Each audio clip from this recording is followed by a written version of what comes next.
नमस्कार दोस्तों, आशा करता हूँ आप लोग अच्छे हैं। आज की सुरक्षा नीति के सीरीज में जो डिस्कशन होगा वो है navy and military reform stand of के बीच।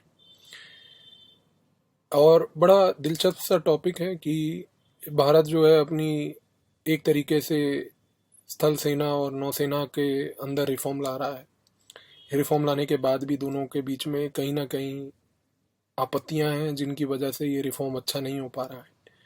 हमारी कोशिश रहेगी कि समझने की कि नौसेना क्या बोल रही है, सेना क्या बोल रही है, आपत्ति क्यों है। So, friends, welcome to the Suraksha Niti series. The topic of discussion is the Navy and military reform standoff. It's an interesting topic for the reason that today India is trying to bring about military reforms. The Navy today somehow perceives the reforms in a very different way than the way the army perceives the reforms, and as a result of which, we are not witnessing a synchronization in the way the reforms should actually progress. And today, unfortunately, we are witnessing that the Navy and the military, specifically the Army today, are on two different thoughts. So, why is that? And what exactly is causing this problem is what we'll try to study here.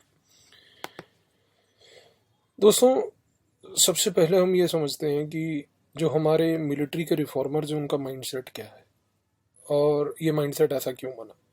देखिए, जो military के reformers हैं, मैंने आपको पहले भी कई बार कई वीडियोस में ये बात बोली है कि भारत के ऊपर हमेशा से जो सुरक्षा के खतरे आए हैं, कहीं ना कहीं वो खतरे जमीनी तौर से आक्रमण के बाद आए।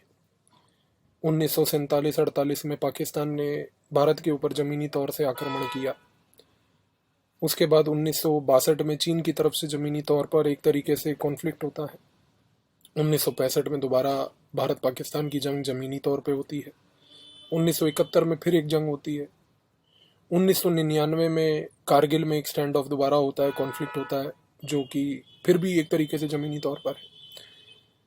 दोस्तों, जो भारत के सुरक्षा नीति बनाने वाले लोग हैं, उनके मन में 1947 से लेकर अब तक जो एक स्थिति बैठी है, वो ये बैठी है कि कहीं ना कहीं भारत के ऊपर जितने भी आक्रमण हुए हैं, क्योंकि वो जमीनी तौर से हुए हैं, तो हमने अपनी स्थल सेना को हमेशा मजबूत किया है। हमारी स्थल सेना एक तरीके से बहुत बड़ी भी है, बहुत मजबूत भी है। उसके पास कई किस्म के वेपन भी हैं, टेक्नोलॉजीज भी हैं, सब कुछ है। लेकिन कहीं ना कहीं स्थिति बदल रही है। स्थिति अब इसलिए बदल रही है क्योंकि 1991 से जब से भारत एक तरीके से विश्व के साथ कहीं ना कहीं कूटनीति कर रहा है, और उस कूटनीति के तहत वो कहीं ना कहीं जो है एक तरीके से ऐसे रिसोर्सेज को ले रहा है जिसके तहत उसकी अर्थव्यवस्था मजबूत हो रही है। तो कहीं ना कहीं भारत एक चीज समझ रहा है दोस्तों, और वो ये समझ रहा है कि हमारी अर्थव्यवस्था के लिए आज की डेट में समुद्री सुरक्षा ज्यादा महत्वपूर्ण है। समुद्री सुरक्षा भारत के सोच में हमेशा से ऐसी रही दोस्तों कि हमने कभी भी उसको बहुत ज्यादा प्रायोरिटी नहीं दी। हमने बहुत ज्यादा प्रायोरिटी एक कारण से इसलिए भी नहीं दी क्योंकि कहीं ना कहीं जो समुद्री सुरक्षा है वो हमारे लिए इतनी महत्वपूर्ण नहीं थी, क्योंकि हमारे को समुद्री लेवल पर समुद्री सुरक्षा के ऊपर कभी खतरे नहीं महसूस हुए। 1947-48 में भी जब पाकिस्तान के साथ जंग हुआ था, तब समुद्री लेवल पर कुछ नहीं हुआ। 62 में नहीं हुआ, 65 में नहीं हुआ, 71 में नहीं हुआ, 1999 में नहीं हुआ। समुद्री सुरक्षा थी, बट बहुत ज्यादा प्रायोरिटी में नहीं थी। लेकिन अब जैसा मैंने आपको बताया कि स्थिति बदल चुकी है। अब क्योंकि स्थिति बदल चुकी है, तो दोस्तों अब स्थिति ये है कि जो हमारे मिलिट्री के रिफॉर्मर्स हैं, वो अब ये बात बोलते हैं कि देखिए, बदलती हुई स्थिति के साथ भारत को भी बदलना है और अपनी सोच को बदलना है।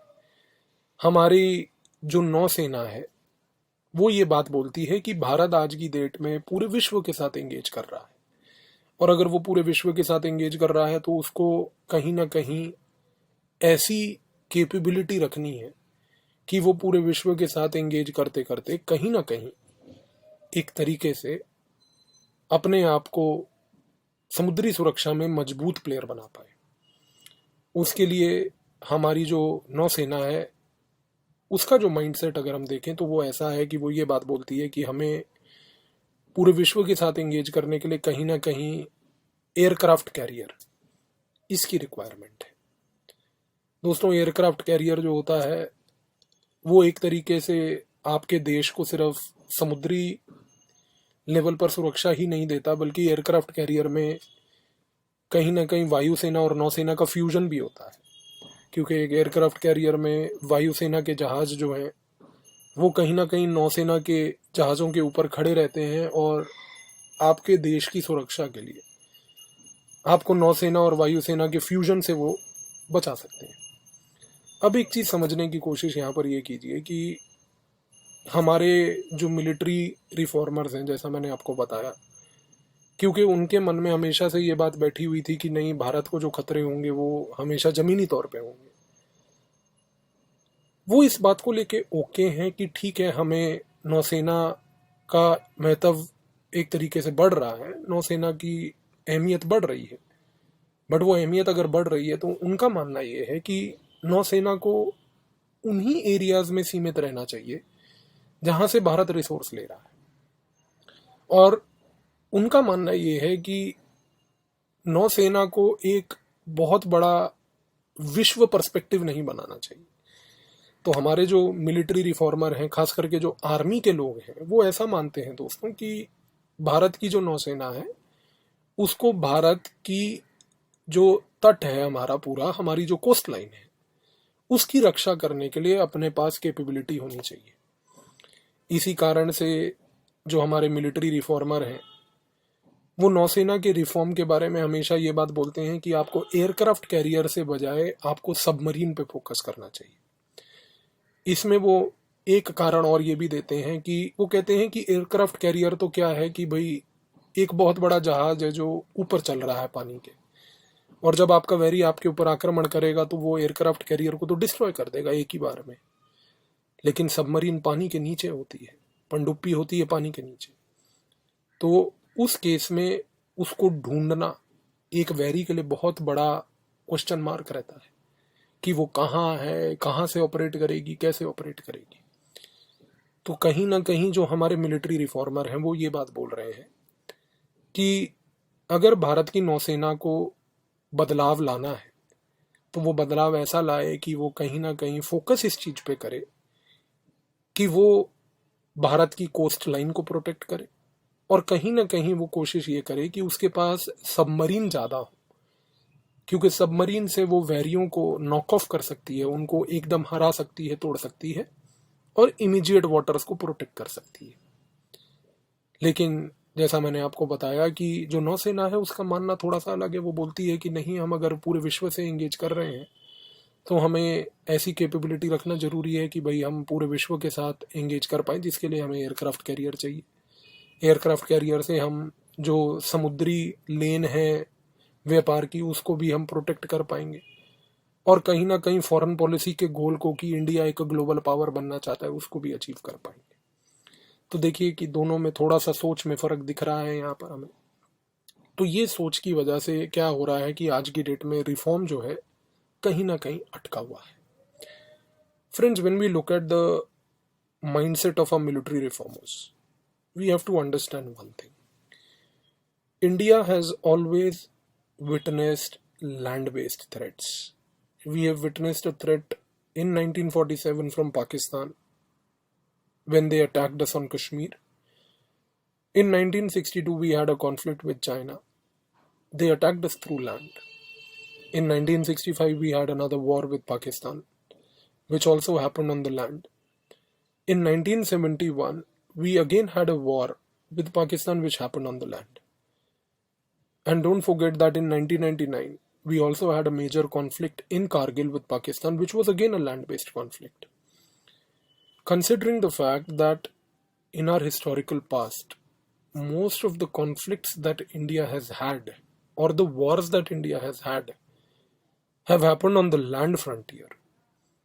The problem today is that majority of our military reformers are of this belief, are of this opinion, that India must undertake reforms to protect the land frontiers. While that is absolutely right.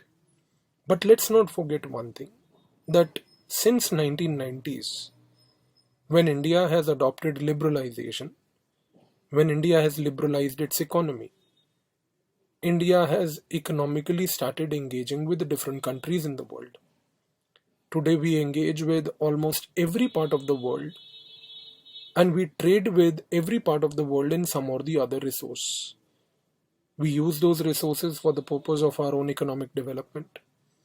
We use those resources for becoming a growing economy.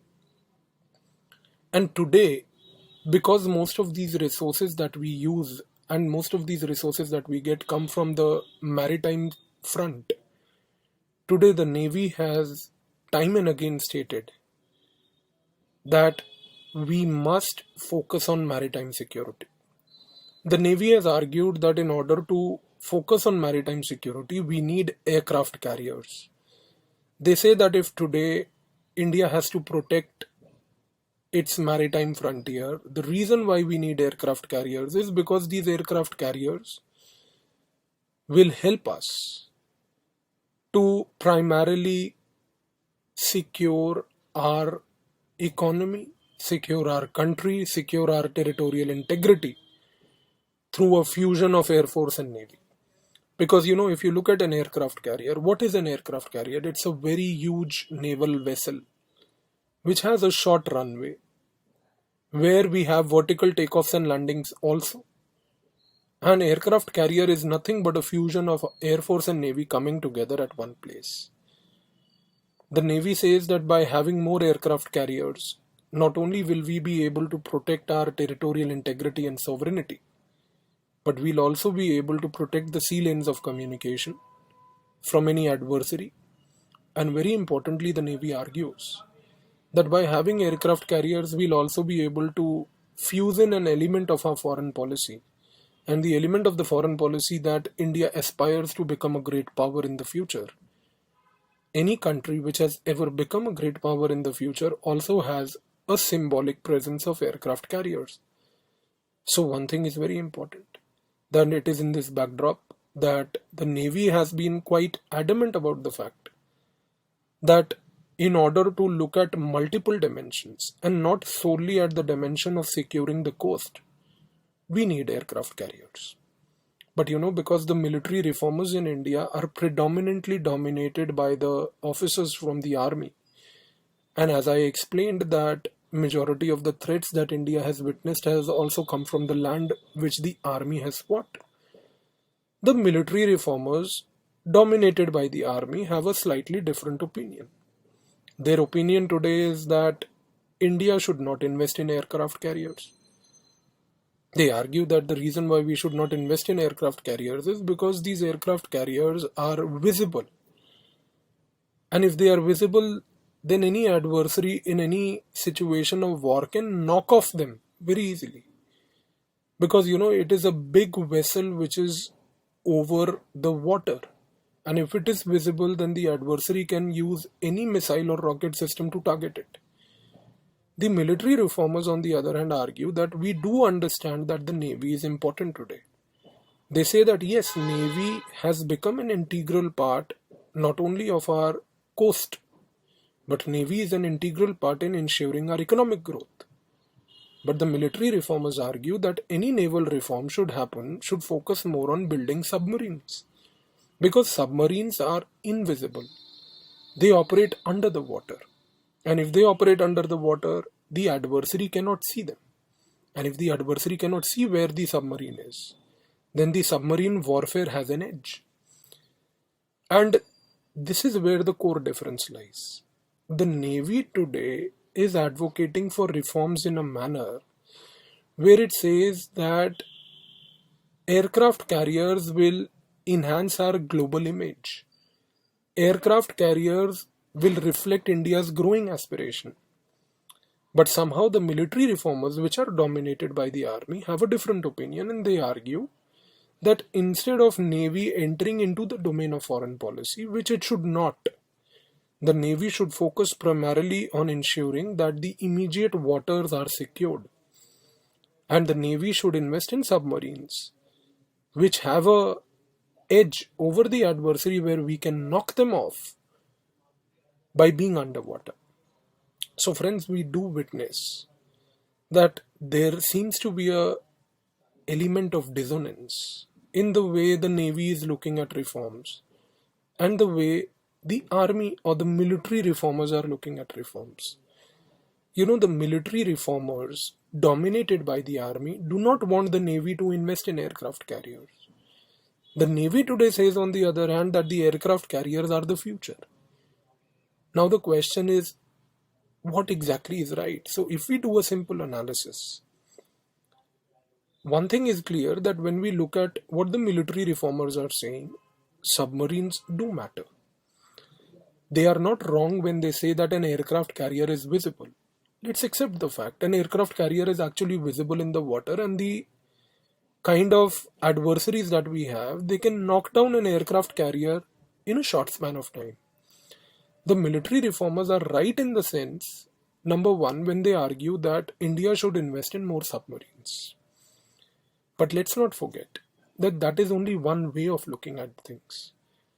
But we also say that the Navy is also right. The Navy is right because the Navy is not looking at purely from the naval perspective. The Navy is right primarily because the Navy is looking at a larger perspective, including the element of foreign policy. And the Navy is trying to say that in order to achieve the larger goal of foreign policy, the Navy will be a crucial arm in that. And any country that has become a global power, be it the Americans, be it the British historically, or the French, or the Dutch, or the Portuguese, history tells us that any country that has become a great power has become a great power with a strong navy. And we precisely see that in the case of China today. So if India aspires to be a great power, in that sense the Navy is right that we need to invest also in aircraft carriers. So this is where we need to bring a synchronization, that we need to balance the submarines and the aircraft carriers together. But let's not forget that in the future the warfare is going to become leaner, and a lean warfare will ensure that we need to also resize the army. The Chinese are doing it aggressively, and we have to create small, agile, combat-sized divisions that actually fight the warfare. So the military reform has to be holistic in nature, and that exactly is what the future is. So दोस्तों, यहाँ पर जो ये navy और army के बीच में हमने dissonance देखा, इसमें आर्मी और नेवी दोनों अपनी अपनी जगह पर सही हैं. अगर नेवी ये बात बोल रही है कि भाई कि हमारे को एयरक्राफ्ट कैरियर चाहिए, तो नौसेना गलत नहीं है, क्योंकि नौसेना जो है कहीं ना कहीं फॉरेन पॉलिसी को फ्यूज कर रही है. ये नहीं हमें भूलना है, पहली बात. और दूसरी बात, अगर आर्मी ये बात बोल रही है कि सबमरीन होना चाहिए, तो वो अपने तरीके से भी सही है कि भाई अगर एयरक्राफ्ट कैरियर इतना बड़ा है, वो दिखेगा और उसको अगर वैरी हमारा एकदम फोड़ देगा, तो कहीं ना कहीं हमारे को उन एलिमेंट्स में पैसा इन्वेस्ट करना चाहिए जहां पर हम एक एडवर्सरी से एज ले पाए. तो देखिए, इस पूरे डिबेट में आर्मी गलत नहीं है, नेवी गलत नहीं है, दोनों के अपने अपने नजरिए हैं. हमें करना क्या है कि यहाँ पर राजनीतिक विल की रिक्वायरमेंट है कि राजनीतिक पार्टियों को इकट्ठा होकर एक कंसेंसस बनाना है कि देखिए, भारत के जो मिलिट्री रिफॉर्म है उसमें हमारा ग्लोबल पावर एम्बिशन भी अचीव हो और हमारी सिक्योरिटी भी अचीव हो. तो जो हमारी गवर्नमेंट इन पावर है उसको अब यहाँ पर स्टेप इन करना पड़ेगा. और क्योंकि मिलिट्री गवर्नमेंट के कंट्रोल में होती है, एग्जीक्यूटिव के कंट्रोल में होती है, तो एग्जीक्यूटिव को यहाँ पर एक पॉलिटिकल मेच्योरिटी दिखाते हुए एक फ्यूजन अप्रोच अपनानी पड़ेगी कि जिसमें नौसेना हमारी एयरक्राफ्ट कैरियर और सबमरीन दोनों पे फोकस करे. बट आखिर में हमें ये नहीं भूलना है दोस्तों कि आने वाली स्थिति में जो जंग होंगे उसके लिए आर्मी को एजाइल होना पड़ेगा, उसको छोटे छोटे यूनिट्स में मोबिलाइज होना पड़ेगा और उसको छोटे छोटे यूनिट्स में एक तरीके से अग्रेसिव आक्रमण करना पड़ेगा. तो यहाँ पर सिर्फ नेवी की चर्चा ना करते हुए हम नेवी के साथ साथ ये ना भूल जाए कि आर्मी को भी रीसाइज होना जरूरी है. तो एक होलिस्टिक रिफॉर्म की रिक्वायरमेंट है और इस होलिस्टिक रिफॉर्म की रिक्वायरमेंट में राजनीतिक विल एक बहुत महत्वपूर्ण रोल प्ले करेगी. So friends, I hope that in this video you were able to understand that what exactly is the root cause of problem between the Navy and the military reformers. Let's see how the things operate in the future, and let's see what the political parties play a role and how does the executive resolve this difference. So आशा करता हूँ दोस्तों कि ये छोटे से video में आपको ये कॉन्सेप्ट समझ आ गया होगा। धन्यवाद।